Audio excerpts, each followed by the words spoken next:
We have been reading through the story in our home, and I hope you've been doing the same. If you are reading, then you're reading the very words of Scripture. The only exceptions are those occasional pages that have a paragraph in italics, which is the editor's words to you to summarize what the text is including or not including. Even if you haven't been reading it yet, come along with us. I invite you to read along with us. We'll be covering the story of Moses this week as we read together. But first, let's get back to what we already have been reading. 5 years ago, I asked you this. Do you remember who won the Grammy for the Best New Artist, February 1990? They were West German R&B pop dancing singing duo with a funny name, Milli Vanilli. Milli Vanilli. Everybody loved them until they didn't. And they went from the biggest fad to the biggest flop almost overnight. And you remember why? It became known that they did not do their own singing. They were lip-syncing everything. The voices on stage and on the albums were not theirs. They looked great. They could dance. It wasn't their voices. Almost overnight, their fame was taken from them. They became a punchline to jokes. They were frauds. And we know frauds in our day. Maybe you can name the companies that have been tied up with and become synonymous with failure, or deception, or fraud, like Tyco, or Quest, or Fannie Mae, WorldCom, Lehman Brothers, Goldman Sachs, Enron, and the individuals who have duped so many. The name Bernie Madoff still makes people squirm. The big Ponzi scheme, who take out people's trusting investors' money to leave them with nothing. And the original Charles Ponzi, who made the name for himself before we even knew him. One of the best at his craft, kind of funny, was George C. Parker, the early 1900s in New York City. He would keep selling the Brooklyn Bridge or these other landmarks to these trusting tourists and immigrants who came in fresh off the boat, and he'd sell them something, Grant's Tomb, Statue of Liberty. They believed they could have it. He walked away with their money and they had nothing. He could sell up to 2 times a day the same Brooklyn Bridge, and we still owe the line to him. And if you believe that, I've got a bridge I could sell you. Deception is nothing new. It's as old as man. The story we've been reading this week is chock full of deception. Just to recap where we've been. All through the story of history, man keeps messing it up. God keeps redeeming. From the first man and woman to today, sins are piling on. The first ones eating the fruit, then another killing a brother, and they become so vile, God wipes them off the face of the earth with a flood, saving just one family. God did not waver, though, from his plan to save the world eventually, and he starts with one man named Abram, and through his barren wife, the miracle story where they have a son and call him Laughter, or Isaac, and the promise is passed on from Abram to Jacob, from Isaac to Jacob, and everything sounds good from where we stand now, but what if the plan had been stopped? What if Abram, Isaac, and Jacob were wiped out because of a famine? That almost happened. What if? No reason to worry, because if you've been reading this story, you know God doesn't allow that to happen. The plan is not thwarted. No matter what may happen, God works his will. And while we're looking at the lower story up above in the upper story, God is working, and this is how it all happens. So if you've been reading, you know this. Jacob's family is caught in this famine, and they could die. So they send the sons that are there down. Jacob sends them down to Egypt to buy some food. And that's where it could have all ended, maybe, but God would not allow that because he had a plan, and somebody was already in Egypt to take care of the matter. That's the continuing story. But to back up a little bit, Abram deceives twice to save his own skin. Do you remember that? His son Isaac will then be deceived by his son Jacob. Esau, who's the older and should have gotten the birthright and the double blessing, is duped twice. The first time he's hungry and he's weak, and Jacob takes advantage of that. The second time Isaac is old and weak, and Jacob, with his mother's help, takes advantage of that. Another issue plays into the story in that Isaac and Rebekah play favorites with their kids. Don't ever play favorites with your kids. So it's no surprise then that Jacob, the deceiver and favorite of his mother, ends up being deceived by his own sons when he plays favorites with one of them, Joseph. And here's where we find the story. The text says it like this: Israel, or Jacob, loved Joseph more than any of his other sons. And he gives him this beautiful, ornate, colorful robe that Joseph gets to wear and spotlights his superiority every time he wears it. And that had to be tough to be a brother, just a brother, when Dad loved that brother most, Joseph.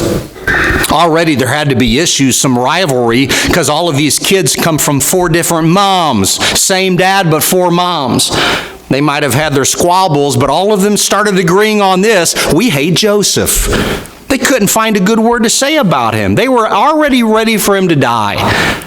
Joseph, who's already the object of their scorn, starts telling the dreams he's been having. God blesses him with the ability to dream as he's young and to interpret them as he gets older. So the dreamer may seem like he's blessed, but it turns out he's going to be cursed by his brothers. His dreams about the sheaves of grain and the sun, moon, and stars may have been different, but the result was the same. The same dream bowed everyone's head to Joseph. And the brothers knew what it meant. Even Jacob, his father, got it and rebuked him for it. Don't you wonder what Joseph's thinking right about now? A 17-year-old who thinks he's all of that and more? Maybe he's puzzled. Maybe he's interested. Maybe he's just sharing with his brothers what I dreamed about. Maybe he is naive. Maybe he is bragging and rubbing their faces in it. They seem to think that. The motive almost doesn't matter, though, to the brothers. It's TMI, too much information. We don't care. The more they heard from him, the more they saw him, the more they hated him. How hated was he? How jealous were they? Well, one day, they're out with the flocks. Jacob sends Joseph to find them, check on them. He has to inquire of a local there at Shechem. Where did they head to? Dothan. All right. And he heads down there, catches up with them, and as he is coming to them, they see him and they concoct their plan. Their words cry out for blood. They didn't like the dreamer, and the dreams needed to stop. So what if we killed him and say a wild animal got him? End of story. It's Reuben who tries to persuade him not to kill him. Just throw him in an empty cistern and he's going to rescue him later. Nice that the oldest has enough wisdom to at least think that. They do listen because they do not kill him. They throw him in a cistern after stripping him of his robe, and that must have been a real pleasure to do. Didn't bother him too much because after they threw him in the cistern, the dry cistern, they sat down to eat.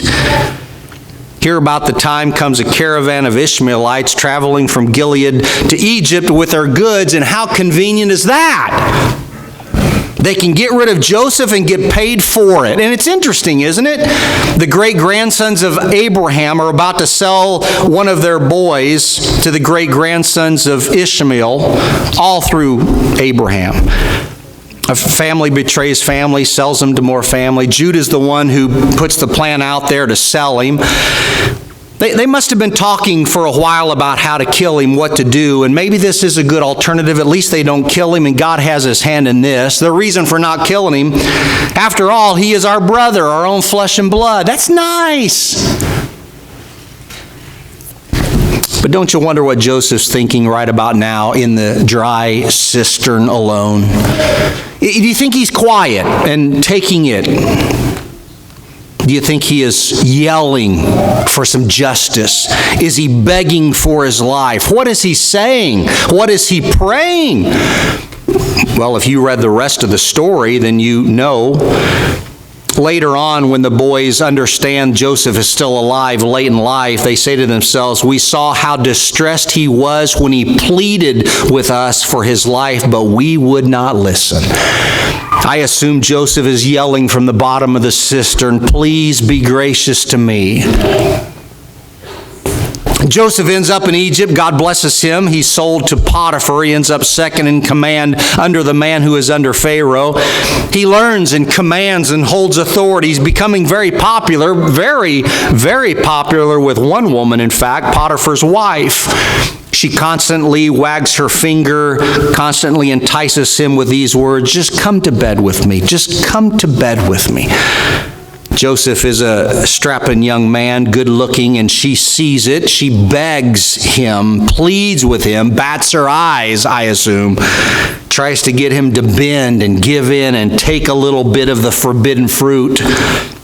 But Joseph does not do what others have done before him, and Joseph does not do what others have done since him, and I'm amazed at Joseph, aren't you? The self-discipline, the resolve, the faithfulness. He knows what this means. It's not about sex or freedom or fun. It's about doing what is right, and he surprisingly, or maybe not so, does what is right. She doesn't get her way with Joseph because he gets away. He runs, it ruins his life because she, just for the fun of it, I guess, holds his cloak as he flees, concocts an unbelievable but believable story. She cries foul. She deceives her husband with a lie. She accuses Joseph of doing wrong when he was right, and he goes to jail for it. Don't you wonder what he's thinking again and feeling and praying while in prison, suffering for doing right? I wonder what his words could have been. This world is messed up. This is totally unjust. This isn't right. Why would God allow this? Why do bad things happen to good people? So many have asked that question. Maybe you've asked that question. Could I point something out here? It never says Joseph complains. It never says Joseph questions. It never says Joseph argues with God. I don't know. But it doesn't say he criticized or argued or lost his faith. It doesn't say anything about it. I assume in the darkest of places, he is right there, still faithful, trusting in God, a little older, a little wiser, but still steadfast in his faith of God. And God's good to Joseph, even there, especially there. He works his way up in the prison of all places, and everybody respects him. He interprets these 2 dreams that will come back to bless him, and God is still working even there in prison. Joseph finds himself in the face of Pharaoh, the supreme ruler of Egypt, because he's had a bad dream. And Joseph the dreamer, the interpreter of dreams, he comes to the rescue because one of the men that he had interpreted for in prison remembers Joseph and introduces him to Pharaoh. So he interprets the dream correctly, gives all of the credit to God, and is rewarded with power and authority. He becomes now the number 2 guy, not under Potiphar, under Pharaoh. He saves the empire as he predicts with God's help. 7 good years of abundant crops followed by 7 years of terrible famine. And he prepares the whole nation as Pharaoh gives him the right, the authority, the power. He makes the nation rich as everyone then comes to Egypt to buy food because they're the only ones, by God's help, who see it coming. And who should come for food from Cana of all places? Canaan! But Joseph's own brothers. Well. And he sends them on a goose chase, it seems, trying to find if his father is alive, trying to see what their intentions are, trying to see if he could just see his brother Benjamin again, his only full-blooded brother. He does get at them, he does test them, but it doesn't look like he tries to get revenge on them. Surprising to us, but if you know Joseph, not surprising at all. Again, I'm left with admiration for the young man, who's now not so young anymore. Joseph finally sees Benjamin. He's overcome with emotion. He can barely hold it together, but he continues on until he's ready to reveal himself to his brothers. And here's how it all happens. Finally, if you read chapter 45, starting in verse 1, then Joseph could no longer control himself before all his attendants, and he cried out, "Have everyone leave my presence." So then there was no one with Joseph when he made himself known to his brothers. And he wept. He wept so loudly that the Egyptians heard him, and the Pharaoh's household heard about it. Joseph said to his brothers, "I am Joseph. Is my father still living?" But his brothers were not able to answer him because they were terrified at his presence. Of course. And Joseph said to his brothers, "Come close to me." And when they had done so, he said, "I'm your brother, Joseph, the one you sold into Egypt. And now do not be distressed. Do not be angry with yourselves for selling me here, because it was to save lives that God sent me ahead of you. For 2 years now, there's been a famine in the land, and for the next 5, there will be no plowing and reaping. But God sent me ahead of you to preserve for you a remnant on earth and to save your lives by a great deliverance. Wow. Such powerful words from a great man, but humble. Joseph knew it was God who was working. Maybe not so much back then, but he gets it now. If he didn't understand it then, he knows it for sure now. And even later, after his father dies, the brother have one more thing to do. Maybe they lie. It looks like they do. Maybe it's partially the truth, but they fear for their lives, thinking Joseph will now kill them. Will now get back at them after dad is dead. But here's how it happens. Chapter 50, starting verse 19. Joseph said to them, "Don't be afraid. Am I in the place of God? You intended to harm me, but God intended it for good to accomplish what is now being done, the saving of many lives. So then, don't be afraid. I will provide for you and your children." And he reassured them and spoke kindly to them. At several opportunities, Joseph could have really avenged the wrongs done to him. He could have cracked his knuckles. He could have sent them in. He could have brought down the knife. He could have taken them out. But every time he trusts God to make things right, even if it takes time for God to make it right. Joseph just keeps living. He just keeps loving. He just keeps forgiving. He just keeps trusting. And even as he dies, he is trusting God. He echoes his father's words, saying, "Don't leave my bones here in Egypt. Carry them with you when you leave." How can they have any idea it will take hundreds of years for God's plan to reach its fulfillment? Wow. That's the story. So many lessons. Here's just a few. Number one, with Joseph and with me and you, life is bigger than me. God is bigger than me. His plan is bigger than me. This isn't all about me. I think Joseph could have made this one big pity party from beginning to end. Woe is me! What are you doing to me? Life is unfair. This isn't right. But it doesn't look like he did it. He trusted God to work it out, and God did it. He used every detail of his life, even the pride of his father, the hatred of his own brothers, the lies of a vengeful wife, the darkness of a cistern and a cell to bring all of this about. And he's standing here right now, second in command of all Egypt, but the path went through hatred and loneliness and deception and darkness and confusion and prison. What happens in the end? The whole family saved. They don't live in Egypt for too long, hundreds of years, but finally they end up back in Canaan, where they should be. And the best part of the kingdom, even in Egypt, is theirs. And that's not the whole story. There's more. But that's for later. Number two, notice how Joseph always thinks of God and gives credit to God. Even as he is rebuffing the seductress woman, do you know what he says? Not, how could I get caught? Not, this wouldn't look good for me. But how could I do such a wicked thing and sin against God?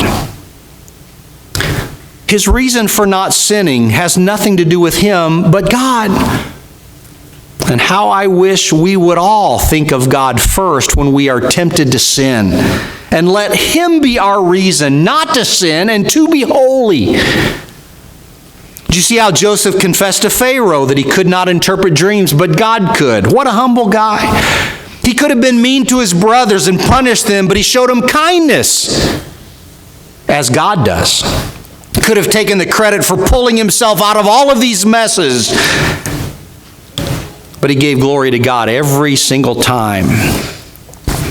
Already this morning, even here in church, I wonder how many of us have given credit to God for already what he has done today.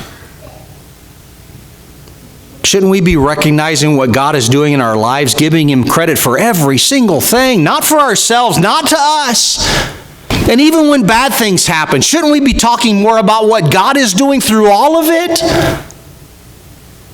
The whole reason we meet, the whole reason we sing, the whole reason we worship is to do this: give him the credit, give him the praise, give him the honor, give him the glory. I sure hope we've done that today.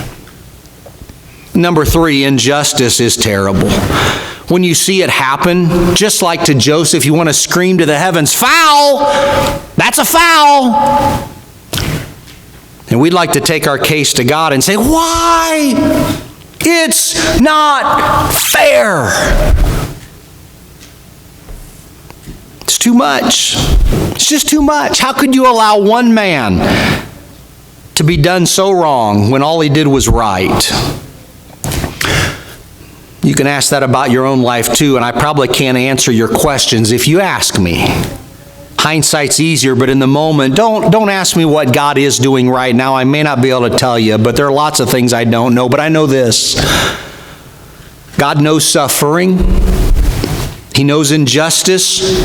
He, through His Son, knows what it's like to have the wrongs done against Him, the evils of the world piled on Him, and He faced them. He endured them. He died as a result of them. God knows injustice. He sees it, and He longs for justice, and He asks His people to be people who are just, as He is just. Do you know what God requires of us in just a sentence? Same as He did in Micah's day. Do justice, love mercy, walk humbly with God. Do justice, love mercy, walk humbly with God. There are some walking orders for you. At the end of this month, on January 30th, it'll be the 64th anniversary of something that happened in 1956. On that night, Dr. Martin Luther King was speaking elsewhere, and somebody on that night walked up and threw a bomb onto his front porch at his own home. And his wife and infant daughter are there, but thankfully they're not hurt. And as he gets there, and a large crowds follow him, and they're all kind of calling for retaliation, it's King who said to that crowd, "We want to love our enemies. I want you to love our enemies. Be good to them." Sounds like somebody else I know in the New Testament. He was at one point jailed, unjustly of course, and his words then were, "Don't be a fool. Recognize your dependence on God. As the days become dark and the nights become dreary, realize that there is a God who rules above." So when you are on the mountaintop or when you are in the prison, remember God. King and Joseph knew the truth of this. God is just. He desires justice for His people. He works toward it in this life, and He will complete it in the life to come. So be patient with God. He's working. It may seem as if He is slow. Maybe you think He's absent. Maybe you think He doesn't care. Be patient. God brings justice in His time. And even if it doesn't feel like justice is coming in this life, and it doesn't, be patient. It will be meted out at judgment. Heaven and hell make it right in the end. God will be proven right and just, and all will be made right in the end.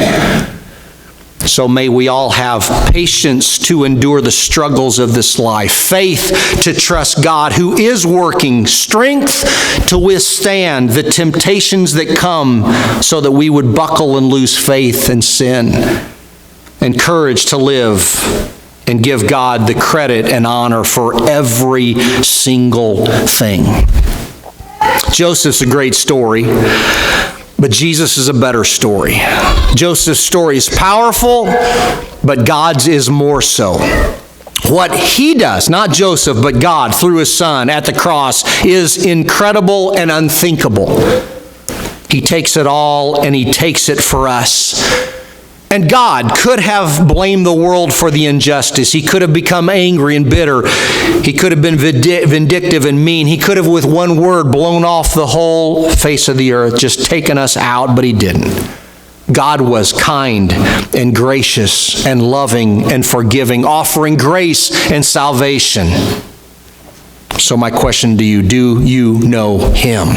Have you trusted Him? And are you so unified with Him that you will live forever because of Him? Let's stand and sing. Come if you need to. Your only Son, no sin to hide, but you have sent him from your side to walk upon this guilty sod and to become the Lamb of God. O Lamb of